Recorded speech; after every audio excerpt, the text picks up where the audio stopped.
a traditional politician. He doesn't just speak words. He demands action, and he gets results.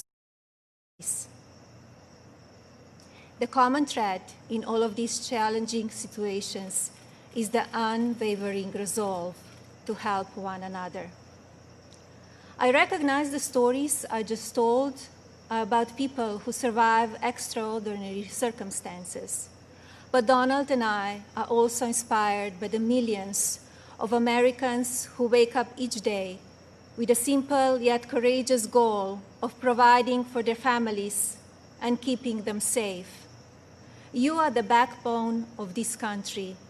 You are the people who continue to make the United States of America what it is, and who have the incredible responsibility of preparing our future generations to leave everything even better than they found it.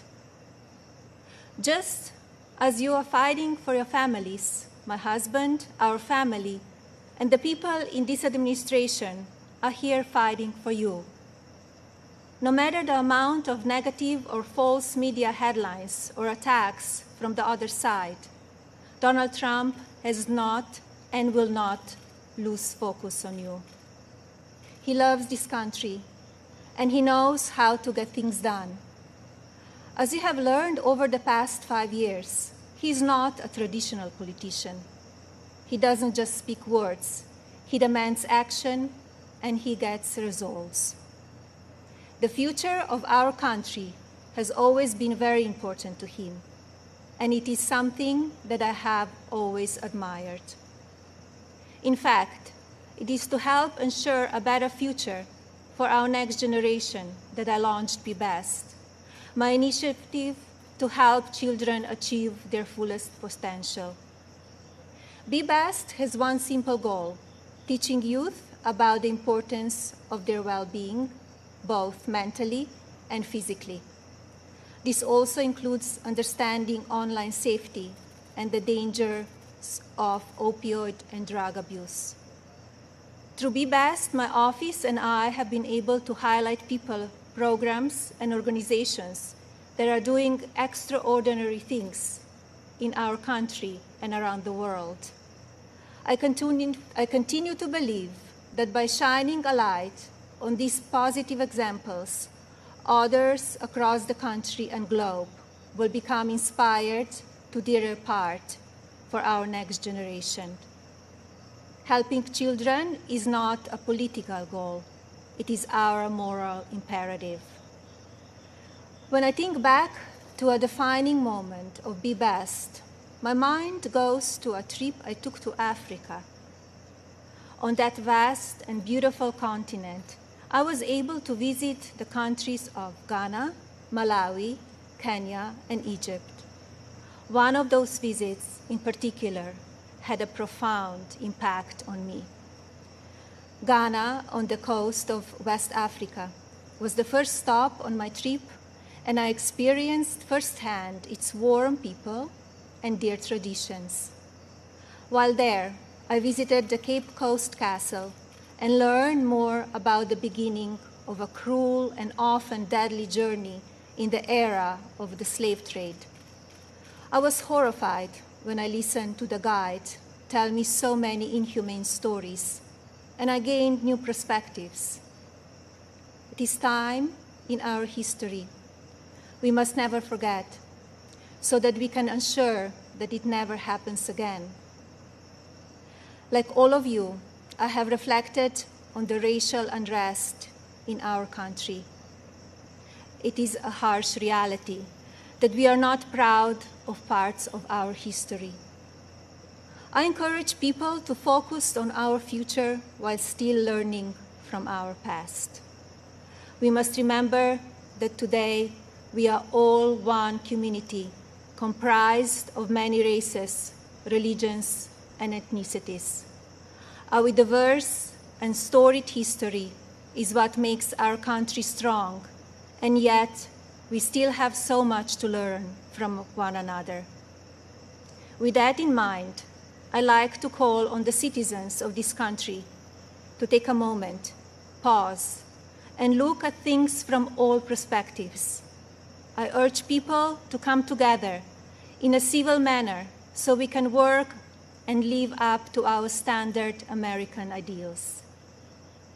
I also ask people to stop the violence and looting being done in the name of justice, and never make assumptions based on the color of a person's skin. Instead of tearing things down, let's reflect on our mistakes, be proud of our evolution, and look to our way forward. Every day, let us remember that we are one nation under God, and we need to cherish one another. My husband's administration has worked to try and effect change when it comes to issues around race and religion in this country. He is the first president to address a special session of the United Nations General Assembly to call upon countries across the world to end religious persecution and honor the right of every person to worship as they choose. He has made substantial investments in our historically Black colleges and universities. This president also continues to fight for school choice, giving parents more options to help their children flourish. My husband knows how to make a real change. From the day that I met him, he has only wanted to make this country the best it can be.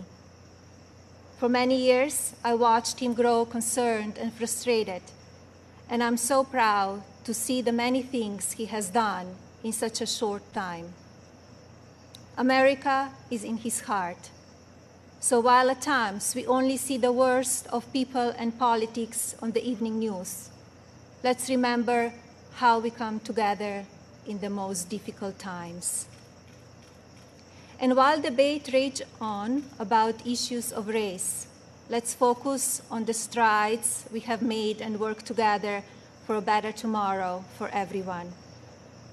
Our administration has also devoted historic resources and produced life-saving results by raising awareness around opioid addiction and drug abuse, especially for children. When so often the headlines are filled with gossip, I want to take this moment to encourage the media to focus even more on the nation's drug crisis. This disease is one that affects everybody. It pays no attention to race, age, or socioeconomic status. Addiction has touched every part of our society in some way. And now, more than ever, we have programs and medicine to combat it. We just need to talk about it openly. And you, the media, have the platforms to make that happen. To the media industry and as a country, I ask that we all commit to helping in our fights against drug addiction by talking about it even more. Especially as we battle the COVID pandemic, we need to remember that suicides are on the rise as people who are struggling with loneliness and addiction feel they have nowhere to turn.